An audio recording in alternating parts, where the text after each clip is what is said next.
Right, and fade in. Woohoo! What's going on? Put your hands up! Matinee prices. Back at you. Coming to you live from the couch. We came back to the couch. We ventured out into the world and it was scary. We're gonna do it again, but we had to come back to the sanctity here, to our little vessel. But we're gonna go out again, show you some more cool places, but They're not cool. They're not cool. they're cool. The comic book store was awesome. We'll go outside and throw some lawn darts, maybe, which isn't cool, but you got to do it because it's outside. So Yeah, lawn darts. you're not a man until you've thrown a lawn dart at your brother's face. We got normally We're back. we're back. Sorry, you're back too apparently. So double sorry. Normally we've got subject matter dealing with certain themes. That's usually a sort of, the theme, like vampires, zombies, daylight, nighttime savings, Black Friday, Thursday, African American Thursday, Friday, whatever they call it nowadays. And we've got another theme for you. It was slightly different because this time it is a person, an actual person, an actor, a thespian. That we Damn, what a person he is! that we feel should be highlighted and acknowledged. All right, this was my man's pick right here, over here. Oh, by the way, Matinee prices. I'm Cameron. This is Huru. Don't think about it. Don't think about it. Yeah. And we did talk about what's our boy's name from Cabin in the Woods and Richard Jenkins. Richard Jenkins. And that'll be the next one. We have to put we have to put a lot into that one. We can't just throw that one. Not that we just threw this one together, but Richard Jenkins, that might have to be like the season finale, and that might be a 5-parter. We've done 2-parters. That might be we threw this together. Like a mini series. It's tossed. We didn't throw this together. Like a salad, tossed together. Yeah. Okay. We don't think about that one either. But today, and since it's my boy Price over here, he was like, we got to do this one. I was like, Richard Jenkins. He's like, no, I got another one. I'm like, all right, you sure? Because it's not Richard Jenkins. We've been talking about Richard Jenkins. We're gonna do Richard Jenkins. Next time we'll do Richard Jenkins. I'm like, all right. So, but today we're doing who? We're talking about who? Jeffrey Combs. That's Combs, not Jeffrey Afropick. Not Jeffrey Brush. Not Jeffrey Brush. Not Jeffrey. Not Jeffrey Rush. Eyeliner, whatever that thing is. Jeffrey Combs. Jeffrey Combs is the definition of a character actor, much in the vein of Richard Jenkins. It's the kind of guy that you can bring. He's never going to be the star of your movie, but he could be. He could be. He has starred in movies. He's got that talent level. Yeah, and he with the Reanimator. A lot of people out there, if you're horror fans, sci-fi fans, you're fans of movies based on H.P. Lovecraft stories or inspired by the work of H.P. Lovecraft, Jeffrey Combs. He's one of those guys, even if the name doesn't jump out at you, if you were to see him in a movie right now, you'd be like, oh, it's that guy. He was in this and this and this and this and this. Right. He's been acting since the 80s, and like I said, what he's probably most well known for would be the Reanimator films and Star Trek.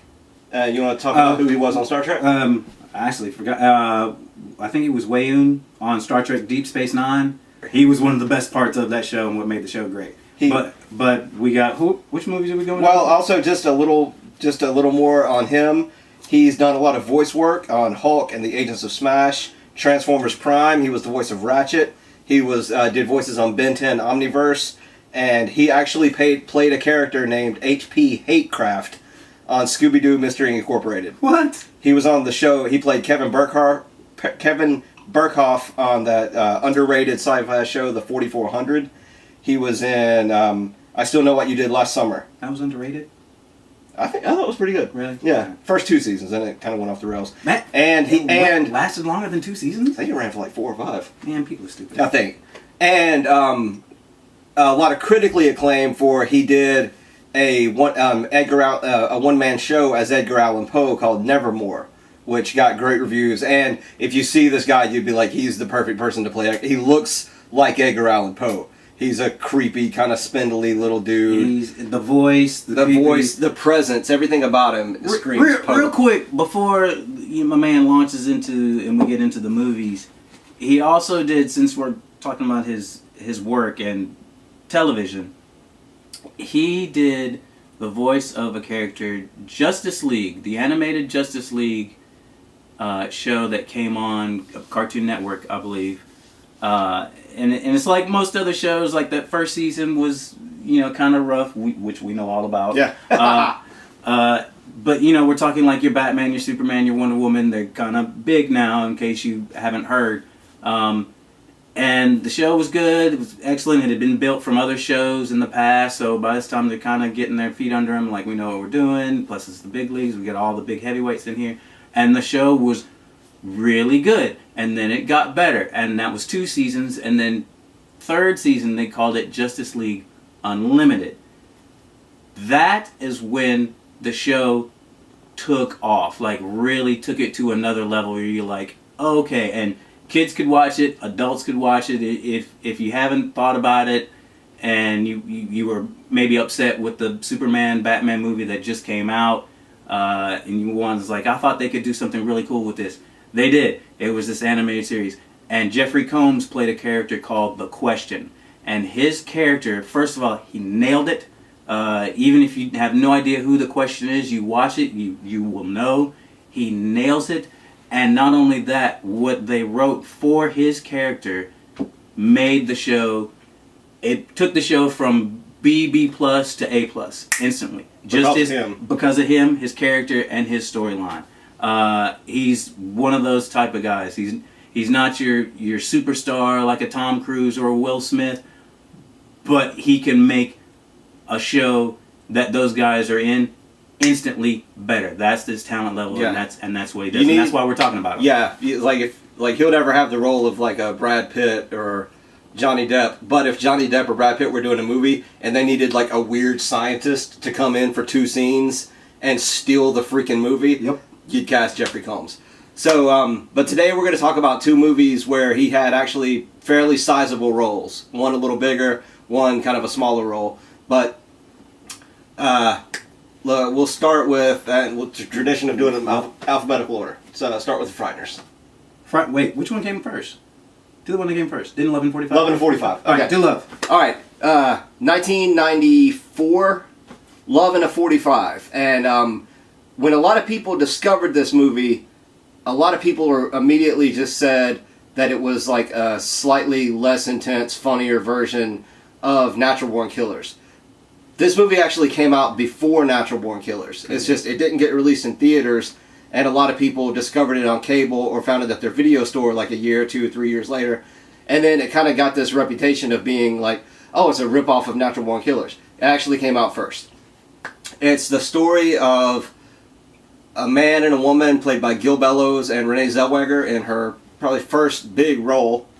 Renee Zellweger, a very young, bouncy, energetic, before she was famous, pre-Jerry Maguire, pre-anything Renee Zellweger, and Gil Bellows. What's her movie? Diary of a whatever. What did she do? What was the one Zellweger that she was known for? Jerry Maguire? No.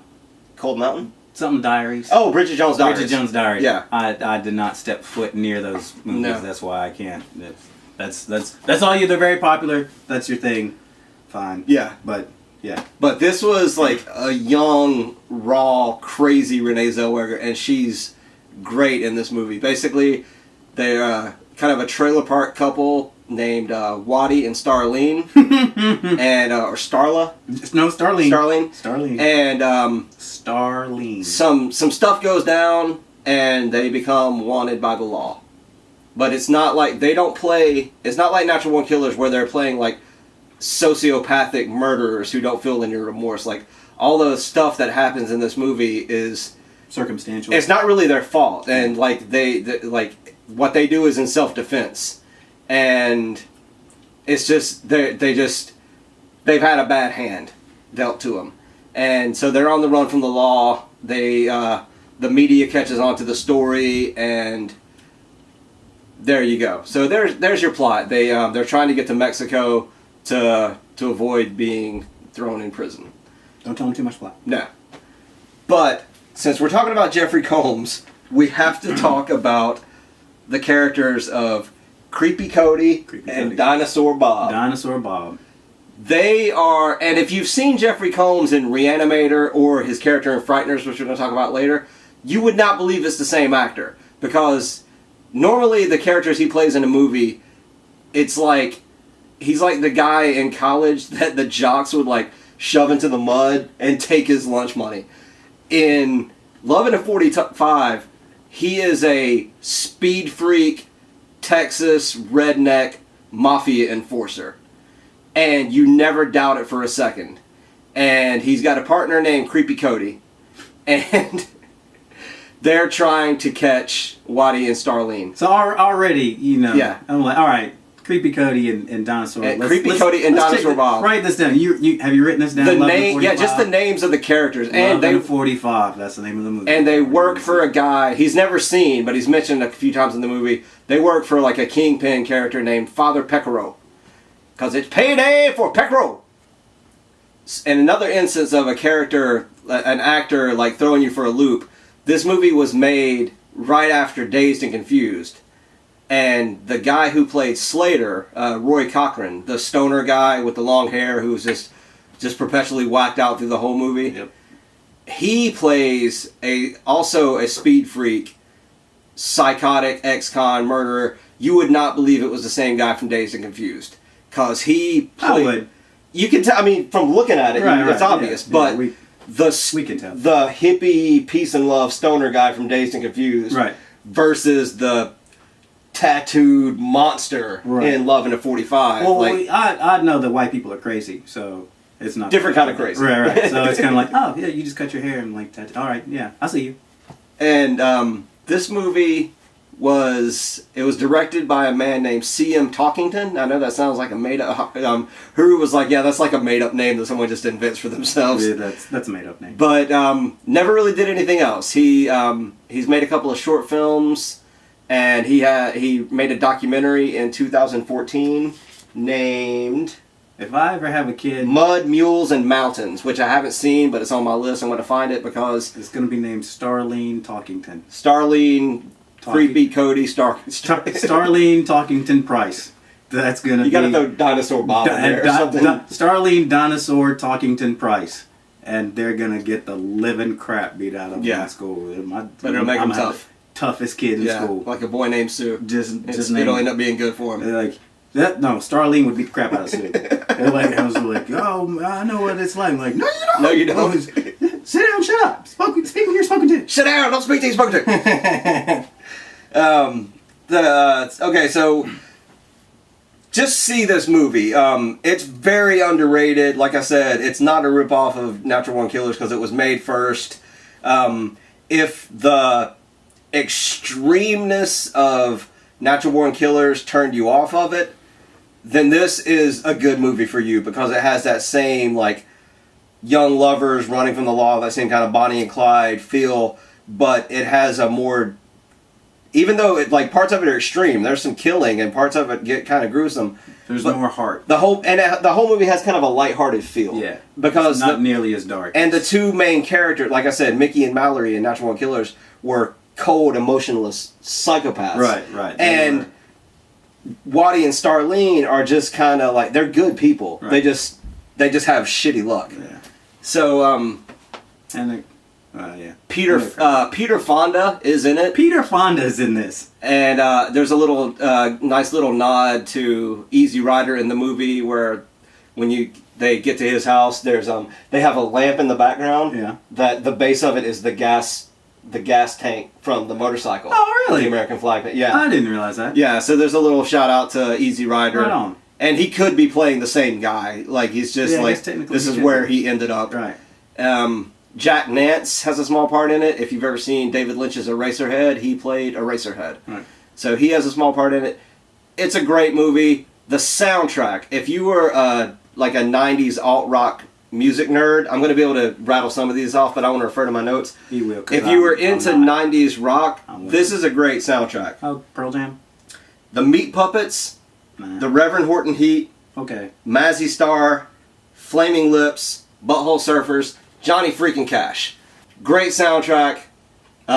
It's shot well. It moves really fast. It's frenetic. Rory Cochrane is great in it. And Jeffrey Combs. Jeffrey Combs, Like, I can't say enough about his performance. It's I can't just imagine like a manic, dancing, psychotic trailer park knucklehead who just doesn't really have a care in the world On except coke. where he's going to get his next fix and who's going to give him his money. Yeah.